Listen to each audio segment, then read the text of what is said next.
সমাজের সুবিধাবঞ্চিত, নির্যাতিত ও অসহায় নারীদের অবস্থার উন্নয়নে কাজ করে বেগম রোকেয়ার স্বপ্ন বাস্তবায়নের ভূমিকা রাখতে নারীদের প্রতি আহ্বান জানিয়েছেন প্রধান উপদেষ্টা ডক্টর মোহাম্মদ ইউনূস।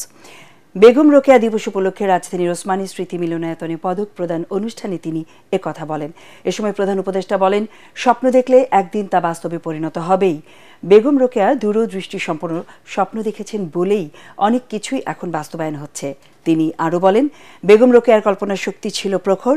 যারা রোকেয়া পদক পেয়েছেন তাদের স্বপ্নগুলো তরুণ প্রজন্মের মাঝে ছড়িয়ে দেওয়ার আহ্বান জানান প্রধান উপদেষ্টা। এবছর ২১ জনকে বেগম রোকেয়া প্রদান পদক তুলে দেন ডক্টর মোহাম্মদ ইউনূস। স্মরণের একটা যথোপযুক্ত এই যে কল্পনা শক্তি, তার সুলতানার স্বপ্ন অবাক লাগে।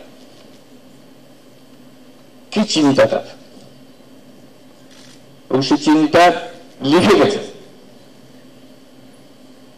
মনকে আরেক দুনিয়াতে নিয়ে গেছে। কল্পনার শক্তিটা আসে এই জন্য, কল্পনা ছাড়া বাস্তব সম্ভব না।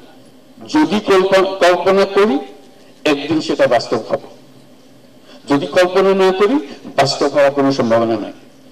অথচ এই কল্পনা শক্তি আমার আয়ত্তের ভেতরে, যেটা সুলতানার স্বপ্ন, সুলতানার কল্পনা।